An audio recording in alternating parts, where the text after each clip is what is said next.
오늘 말씀의 주제가 믿음으로 견고하여져서라고 하는 제목으로 함께 말씀을 나눠보고자 합니다. 오늘 하루를 살아가시면서 여러분들은 얼마나 믿음으로 견고한 모습을 하나님 앞에 보이셨는지를 한번 생각해 볼 수 있으면 참 좋을 것 같다, 이런 생각을 해보게 되면서요, 믿음의 연약함을 가지고 있는 나로서는 나 혼자 살아가기가 참 힘들다라고 하는 사실을 오늘 좀 깨달았으면 좋겠습니다. 사실은 내 혼자 살아가는 인생이 아니라 누구와 함께 하신다?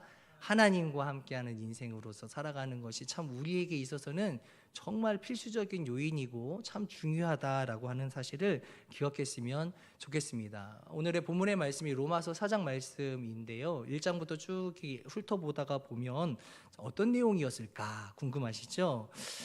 사실은 이 앞에 로마서의 부분들을 읽어보면 로마의 좀 혼란한 시기와 상황들이 만들어지는 것을 보게 되는데요, 어떠한 이들을 통하여 하나님의 말씀을 잘못 가리키고 또 잘못된 믿음관을 심어주는 어떠한 상황들이 그들 가운데 일어나는 것을 보게 됩니다. 자세하게 말씀드리자면 유대인 신자들, 즉 유대교를 믿고 유대교였던 사람들, 유대교인들이었다가 이제 기독교로 개종한 그 사람들이 이런 이야기를 하는 거예요. 어떠한 이야기를 하는 거냐면, 구원은 믿음으로만 받는 것이 아니다, 이런 이야기를 하는 거죠. 그래서 그들의 하는 이야기는 무엇이냐면, 구원을 받기 위해서는 율법도 지켜야 된다. 뭐를 지켜야 된다고요? 율법도 지켜야 된다. 그러면서 뭐라고 하냐면, 그러기 때문에 할례도 받아야 되고, 그죠? 그리고 안식일도 지켜야 되고, 또 먹는 것 또한 가려 먹어야 되고 하는 이야기들을 이제 하는 것이죠. 그런 일들, 그러한 모습들을 함께 가지고 믿음 생활을 해야 구원을 받는 것이지, 어떻게 믿음 하나로만 가지고 구원을 받을 수 있단 말이냐, 이런 이야기를 이제 하는 것이죠. 그러다 보니까 믿음적으로 또 신앙적으로 영적으로 혼탁해지는 상황을 맞이한 것이 바로 이 앞부분의 내용이었다라는 것입니다. 그때 누가 등장을 하냐면 로마에 방문한 사도 바울, 사도 바울이요, 이 로마서 이 말씀을 통해서 저들을 깨우치기 위해서 이제 말씀을 하는 겁니다. 그러면서 뭐라고 말하냐면, 아니다, 구원은 오직 믿음으로만 받는 것이다. 아멘. 한번 따라해 볼까요? 구원은 오직 믿음으로만 받을 수 있습니다. 네, 그 이야기를 지금 이 바울 사도가 하는 것이라는 거죠. 믿음으로만 받을 수 있다. 그러니까 율법이라고 하는 것은 구원을 받는 조건이 될 수 없다라고 이야기하는 것이죠. 그런데 이 오직 믿음으로만 구원받는다라고 하는 이 사실이 이 유대교를 믿었던 유대교인들, 그 개종한 사람들의 입장에서는요, 참 받아들이기가 쉽지 않다라는 거예요. 어떤 이야기냐, 이 사람들은요, 평생을 율법 속에 살아왔던 사람들이었잖아요. 그죠? 눈을 뜰 때부터 율법을 지켜야 되고, 눈 감을 때까지 그냥 단 한시도 율법과 떨어져 살지 않았던 사람들이 바로 이 유대교인들이었잖아요. 그런데 그들에게 어느 날 누군가가 다가와서 율법은 구원의 조건이 아니다, 그래서 믿음으로만 구원을 받는 것이다 라고 이야기하니 어느 누가 그것을 이해를 할 수 있었겠냐라는 거예요. 머리로는 들려지는데 이 말씀이 마음속에서는 그게 이해가 안 되는 거예요. 이거를 쉽게 이야기하자면 우리나라의 상황을 좀 맞춰서 좀 이야기해 보면 어떨까 생각이 들어요. 우리나라가 조선 시대를 거치면서 수백 년 동안 우리나라를 지켜왔던 종교가 있어요. 사상이 있죠. 유교 사상이에요. 유교 사상. 참 희한하죠? 기독교도 천주교도 불교도요, 온전한 것으로 들어왔다가 우리나라 유교 사상과 짬뽕이 돼요.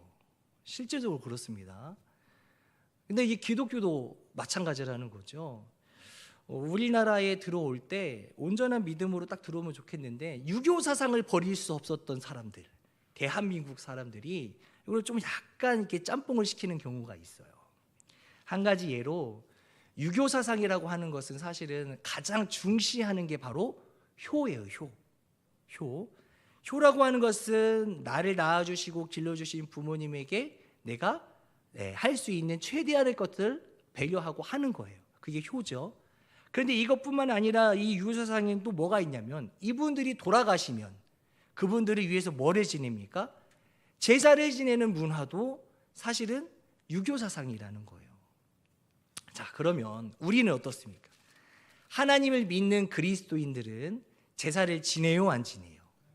안 지내요. 안 지내는데 추도 예배를 드리잖아요. 죽으신 분을 위해서. 이것도 사실은 유교 사상의 한 부분이라는 거예요. 여러분들, 우리가요 많이 헷갈려하고 혼란을 겪을 이야기들이 사실은 많아요. 우리가 느끼지 못하고 알지 못할 뿐이지 사실은 그런 부분들이 없지 않아 있다라고 하는 것이지요. 중요한 것은 제사라고 하는 제도는 우리가요 하나님을 믿는 성도들 입장에서는 지내면 안 되는 거예요. 우리가 제사라고 하는 것 있죠. 성경에서 뭐죠? 예배잖아요. 우리가 지내야 될 대상은 하나님뿐이 없음을 믿으시기를 바랍니다.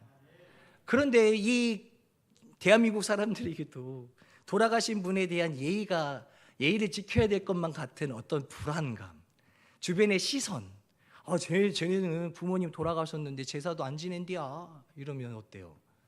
괜히 내가 주눅 들잖아요. 그럼 예배라도 드려야 되나 싶기도 하고, 예배는 또 누구를 위해 드려야 되는 것인가? 돌아가신 분을 위해서 드려야 되는 것인가? 하나님인데 약간은 혼란을 겪는 문제들이지 않나 이런 생각을 하게 되지요. 아무튼 우리나라 사람들에게도 제사를 지내지 말라라고 하는 이야기가 들렸을 때에는 그리스도인들은 제사를 지내지 않는구나, 그러면 나는 하나님을 믿지 않겠어 라고 하는 사람들도 있고, 아니면 제사 지내지 말라고 그러면 다른 방법으로 드리면 되지 않을까 라고 생각하는 사람들도 있다는 거예요. 그러니까 이 효라고 하는 것, 제사라고 하는 것을 놓지 못하는 것이에요. 지금 이 유대교인들도 기독교로 개종을 한 상태지만 여전히 그들 마음 가운데는 뭐가 자리 잡았냐면 율법이라고 하는 것을 놓치면 안 된다라고 하는 사실을 가지고 있었다라는 거예요. 그러면 좀 이해가 쉽지 않습니까? 네. 저희도 마찬가지거든요. 저희 할아버지, 저희 집안이요 장손 집안이에요. 저희 형님이 그래서 어렸을 때부터 어른들 가족 모임에 항상 참여를 했거든요. 할아버지들 모임 속에 항상 들어가고, 제사도 여러 번씩 드렸어요. 수십 번씩 드렸죠, 1년에. 그런데 이제 그리스도인이었던 저희 어머니께서 이 집안에 시집을 오면서 전도를 하기 시작하는 거죠. 그러면서 이 제사 문화가 어떻게 될까요? 이제 제사 문화가 점점 흔들리기 시작하는 거예요. 그런데 이제 한참 모든 가족들이 다 전도가 되고 이제 그리스도인으로서 살아가는 어떤 시점에 누구만 남았었냐면 저희 할아버지만 남았어요. 나라도 이 자리를 지켜야 되겠다. 어떤 마음이 있었기 때문에, 부모에 대한, 조상에 대한 마음이 있기 때문에 너희들끼리 예배 드려, 너희들끼리 기도해, 나는 제사를 지낼 거야. 그러다가 결국 할아버지도 돌아가시기 직전에 하나님을 영접하시고 주님 곁으로 갔죠. 네. 근데 중요한 것은 무엇이냐면 우리가 놓지 못하는 것들이 생각보다 많다라는 거예요. 유대교인들도 그러기 때문에 율법을 놓지 않는 상태에서 자꾸 교인들에게 뭐라고 이야기하냐면, 하나님 앞에 우리가 온전한 구원을 받기 위해서는 믿음만 필요한 것이 아니라 지켜야 될 율법도 필요하다라는 것을 강조하고 있었다라고 하는 사실입니다. 그래서 이런 자들을 깨우칠 수 있는 방법이 하나 있었어요. 사도 바울이 생각할 때 어떤 방법이었을까? 이것도 물론 하나님이 지혜를 주신 것이죠. 어떤 게 있었을까? 그들의 믿음의 조상 누구요? 아브라함에 대한 이야기를 꺼내면 참 좋겠구나 생각이 들었던 것이죠.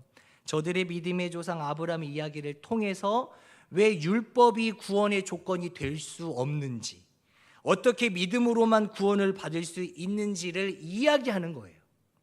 아브라함이야말로요, 여러분, 유대인들이 생각하기에 우리도 마찬가지겠지만 절대로 아브라함에 대해서 우리가 구원을 안 받았다 생각하지 않지 않습니까? 아브라함 정도면 절대로 구원받았다는 것을 의심할 수 없다라는 것이 우리들의 생각 아니겠습니까? 그래서 우리는 뭐라고 불러요? 그를 믿음의 조상이라고 부르잖아요. 그러니까 아브라함이라고 하는 그 존재와 그 이름 자체를 두고 볼 때는 어느 누구도 그의 믿음을 의심하지 않는다라는 거예요. 그런데 여러분, 이 아브라함이요, 율법보다 어때요? 우리가 보고 있는 율법보다 앞선 세대를 살았던 사람이잖아요. 그렇죠? 율법을 누가 이렇게 작성해서 썼습니까? 모세라고 하는 인물이잖아요. 그런데 모세보다 먼저 살았던 인물이 누구예요? 아브라함이라고 하는 존재라는 거예요. 율법 이전의 사람이라는 거예요. 그러니까 가장 이스라엘 백성들에게 율법이 아니고도 믿음으로만 구원을 받았던 자가 있으니 누구? 아브라함. 그러니 아브라함이라고 하는 자에 대한 이야기를 하면서 설명을 하면 그 유대교인들도 참 이해가 잘 될 것이다 라고 생각을 했던 부분이라는 겁니다. 그래서 이 로마서에는 사람이 율법으로 구원받는 게 아니라 믿음으로 구원받는다를 계속 설명한 다음에 로마서 4장에서 아브라함 이야기를 그래서 꺼내기 시작하는 거예요. 아브라함 이야기를 통해서 왜 사람이 믿음으로만 구원을 받을 수 있는지 그 이야기를 우리에게 해주는 겁니다. 그래서 로마서 4장 처음에는 어떤 이야기가 있습니까? 아브라함이 하나님을 믿었고 그 믿음이 그에게 의로 여겨졌다. 그러니까 너희 조상 아브라함도 믿음으로써 하나님께 의롭다 여김을 받았다, 그 이야기를 하는 거예요. 그래서 너희가 존경하고 사랑하는 그 믿음의 조상 아브라함은 믿음으로 구원받은 것이다라는 거예요. 그거를 계속적으로 이야기하는 거예요. 그리고 나서 오늘 본문은 아브라함도 믿음으로 구원받았다라는 이야기를 계속적으로 이어나가면서 추가적인 뒤에 부분까지 알려주고 있어요. 그 부분이 오늘 우리가 나눠야 될 이야기 부분입니다. 자, 그렇다면 구원받은 아브라함의 믿음은 과연 어떤 믿음이었기 때문에 그렇게 구원을 받을 수 있었을까? 도대체 그가 어떤 믿음을 가졌기에 율법과 상관없이도 구원을 받을 수 있었을 것인가? 우리가 구원받으려면 그렇다면 우리는 어떤 믿음을 가져야 할까? 그 이야기를 오늘 본문이 말씀해 주십니다. 자, 아브라함이 어떤 믿음을 가졌을까요? 로마서 4장 오늘 본문의 말씀 18절로부터 22절 말씀입니다. 다시 한번 천천히 함께 읽겠습니다. 시작. 아브라함이 바랄 수 없는 중에 바라고 믿었으니 이는 내 후손이 이같으리라 하신 말씀대로 많은 민족의 조상이 되게 하려 하심이라. 그가 100세나 되어 자기 몸이 죽은 것 같고 사라의 태가 죽은 것 같음을 알고도 믿음이 약하여지지 아니하고 믿음이 없어 하나님의 약속을 의심하지 않고 믿음으로 견고하여져서 하나님께 영광을 돌리며 약속하신 그것을 또한 능히 이루실 줄을 확신하였으니 그러므로 그것이 그에게 의로 여겨졌느니라. 아멘. 아브라함이 믿었다는 거예요. 그리고 그 믿음을 하나님께로부터 의로 여김을 받았다라는 거예요. 그래서 너는 더 이상 죄인이 아니다. 너는 이제 나를 믿었으니 의인이다. 아멘. 하나님이 이렇게 말씀해 주셨다라는 거예요. 그래서 아브라함이 무엇을 믿었습니까? 바로 하나님의 약속을 믿었다는 겁니다. 아멘. 그 약속의 하나님의 약속은 어떤 약속이었습니까, 여러분?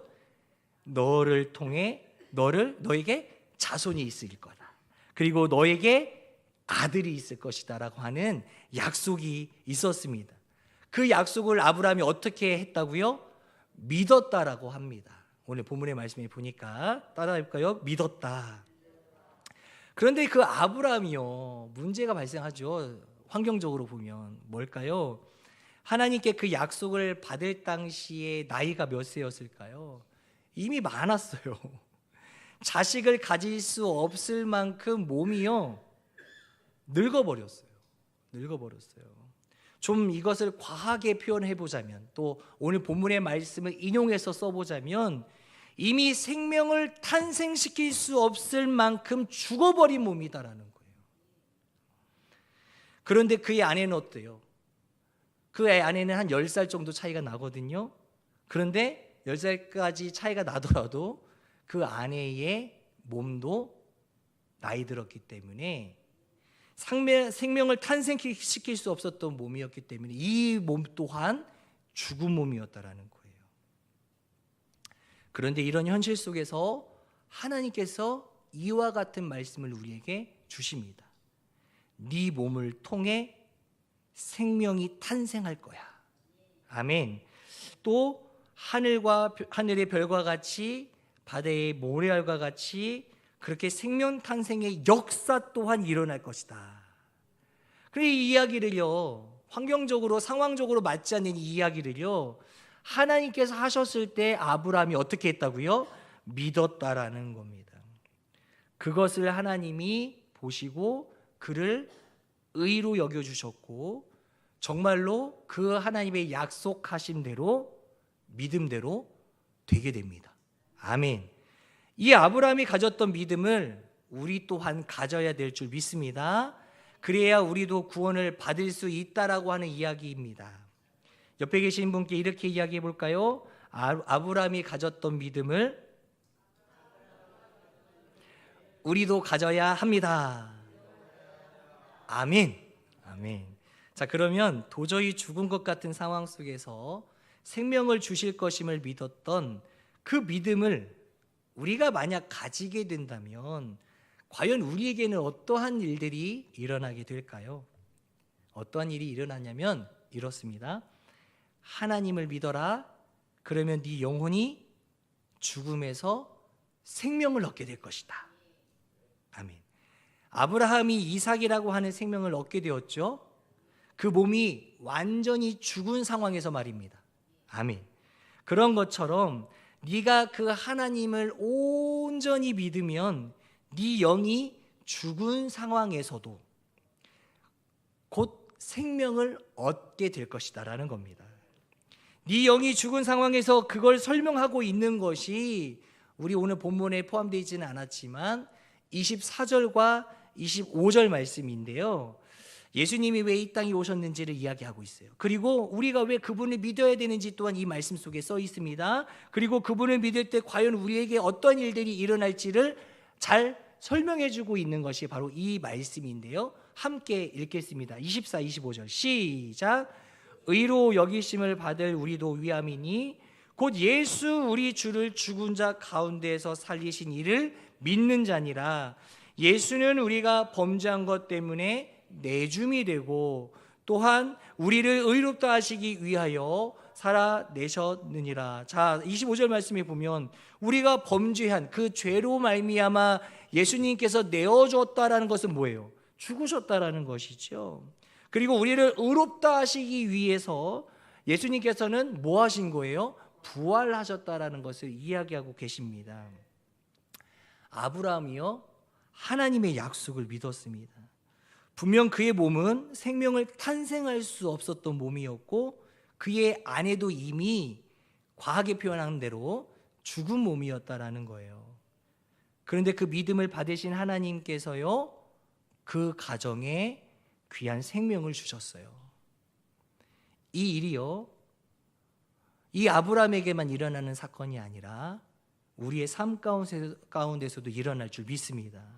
우리가 하나님을 믿는 그 순간 우리가 죽음에서 생명을 얻는 그러한 역사가 일어날 것입니다. 이 일을 이루시기 위해서 우리 예수님께서 오신 것입니다. 아멘. 네, 잠깐. 네.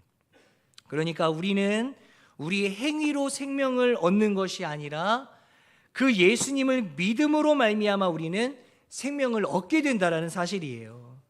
이게 오늘 로마서의 말씀이다라고 하는 사실입니다. 하나님을 믿으면 이러한 생명을 얻는 역사가 일어나게 될 줄 믿습니다. 죽음에서 어디로? 생명으로. 아멘. 그럴 때에 이 예수 그리스도의 십자가와 부활의 위대한 역사가 우리의 것이 될 수 있다라는 거예요.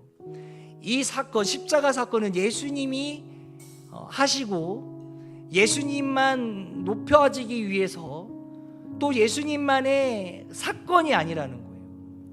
우리가 예수님을 믿는 그 순간부터 하나님이 나와 함께 하시고 나를 위하여 희생하셨다는 사실을 믿는 그 순간부터 우리는 이 시공간을 초월하여서 십자가 사건의 그 현장 가운데에 우리도 동참하게 된다는 사실입니다. 여러분, 그것을 의지해야 돼요. 그것을 잊지 말아야 되는 것입니다. 여러분뿐만 아니에요. 우리가 십자가의 그 죽으심 가운데에 우리가 동참하는 것, 그것으로 끝나는 것이 아니라 예수님을 믿는 그 순간부터 예수님께서 부활하시는 사건 또한 우리도 동참하게 된다는 거예요. 여러분, 예수님의 부활은 어떤 의미를 가지는 거예요? 나의 옛 자아가 죽고 새 생명을 얻는 거다라는 거예요. 그 새 생명이 왜 새 생명입니까? 내가 부활했나요? 아니요, 예수님이 부활하신 거예요. 예수님 때문에 내가 그 예수님의 희생으로 말미암아 내가 이득을 본 거예요.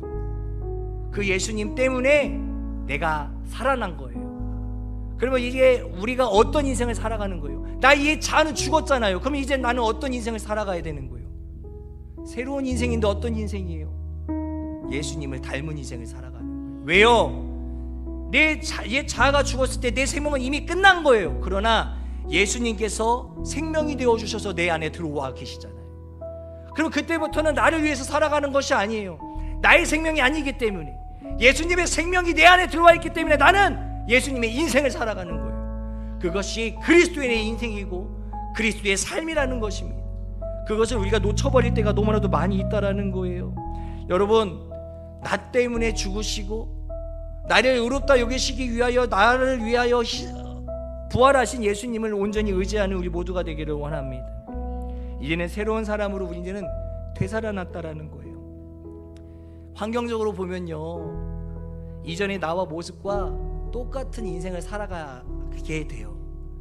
내 주변의 환경도 내가 예수님과 함께 부활하여서 새 생명을 얻어서 살아가지만 내 환경과 또 내 성격과 내 성질과 내 모든 환경은 그대로라는 거예요.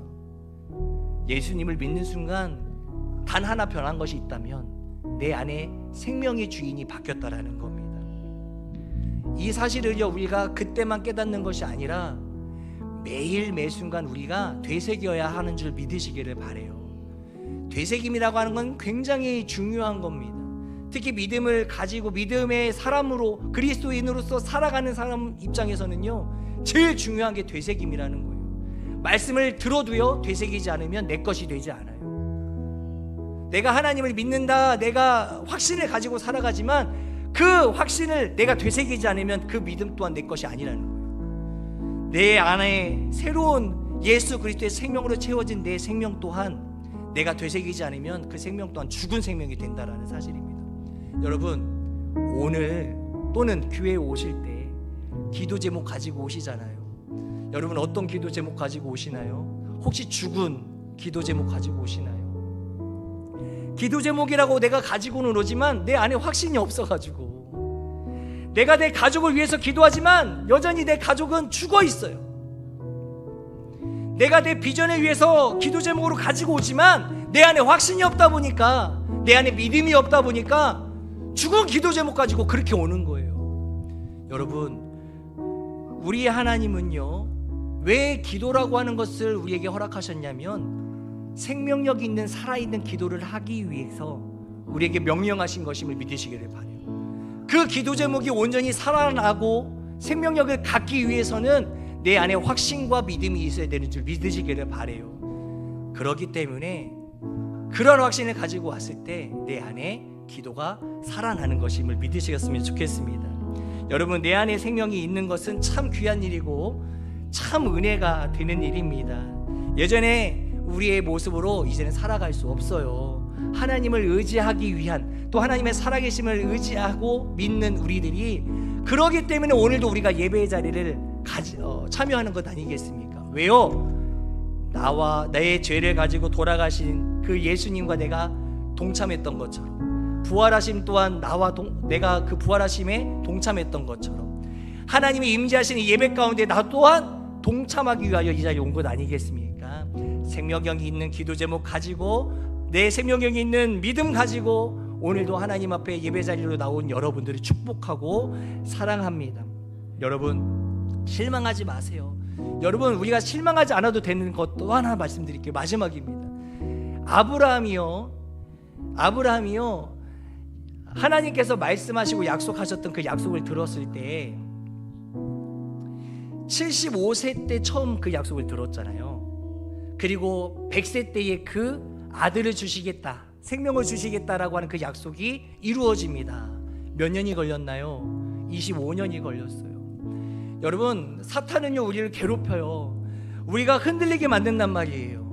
그리고 우리를 어떻게든 넘어지게끔 하기 위해서 사탄은 계속 우리를 유혹합니다. 야, 너 하나님 앞에 기도하는 기도 제목이 있잖아. 너 10년 넘었잖아. 야, 너 우습다. 너 10년 동안 기도 제목 가지고 기도했지만 이루어졌니? 야, 이제 그만해라. 그렇게 유혹한단 말이에요. 그러면서 계속 네가 믿는 그 하나님이 진짜 하나님인 것 같아? 아니야. 세상을 봐. 사람들은 얼마나 행복하게 살아가는지. 주일날 교회 나오지 않는 사람들을 봐. 얼마나 자기 생활을 즐겁게 하는지 잘 보란 말이야. 이렇게 유혹하는 것이 사탄의 역할이라는 거예요. 우리를 절망시키려고 부단히 애를 쓰고 노력하는 게 사탄이라는 거예요. 그러나 중요한 것, 25년이 흘렀지만 여전히 아브라함은 동일한 믿음을 가지고 주님의 때를 기다렸다라는 거예요. 여러분, 기도가 때로는 힘이 들 수 있고 이젠 지겨울 수도 있어요. 하지만 내가 이미 시작한 기도의 제목이라면 하나님이 언젠간 들어주시지 않으시겠습니까? 분명히 들어주신다라는 거예요. 그 하나님을 전적으로 의지하고 정말 나를 기다려주셨던 하나님처럼 나 또한 하나님의 때를 기다리면서 여전히 내가 내 자리를 지키면서 기도에 힘쓰는 우리 그리스도인들이 되었으면 좋겠습니다. 여러분, 오늘의 말씀의 주제가 뭡니까? 바로 올라가 버렸대요. 네, 믿음으로 견고하여져서. 우리 말씀의 한 부분이었어요. 따라해 볼까요? 믿음으로 견고하여져서. 여러분, 믿음이 견고하면요 어떠한 유혹에도 절대적으로 흔들리지 않습니다. 그리고 그 흔들리지 않는 믿음으로 말미암아 우리에게 얻어지는 것이 있으니 뭐예요? 구원이라고 하는 거예요. 영적인 구원과 내 삶의 구원이 있다라는 거예요. 여러 측면으로 하나님께서 우리에게는 복에 복을 더하여 주신다라는 거예요. 그래서 늘 감사가 끊이지 않는 거예요. 기뻐할 수 있는 거예요. 그러한 삶을 우리 모두가 누렸으면 좋겠습니다. 오늘은 기도를 먼저 했으면 좋겠어요. 하나님, 제가요 믿음이 너무나도 연약하여져서요 기도하지 못했고, 기도 제목 가지고 교회에 나오지만 그 기도 제목이 과연 될 수 있을까라고 하는 하나님을 향한 의심을 가지고 내가 기도한 적이 너무나도 있음을 고백합니다. 주님, 나의 연약한 모습이었어요. 그러나 오늘 말씀을 들어보니 이 아브라함처럼 살아간다면, 아브라함처럼 하나님이 약속하신 것이 있다면 그것을 온전히 믿고 하나님의 때를 기다릴 줄 안다면 하나님의 때가 되었을 때 그 기도의 제목을 응답해 주시리라. 오늘 그 말씀을 깨닫게 되었어요. 하나님, 나를 인도하여 주셔서 하나님이 원하시는 사람답게 아브라함처럼 믿음의 조상처럼 살아갈 수 있는 내가 될 수 있도록 나와 함께하여 주시옵소서. 오늘 말씀을 기억하면서 우리 주여 한번 외치고 기도 앞으로 나아갑시다. 주여, 하나님, 전적으로 나의 믿음이 연약하여져서 때로는 하나님을 의심하며 하나님 앞에 가까이 나아가지 못했던 나의 연약한 모습을 주님 앞에 고백하오니 용서하여 주시옵소서.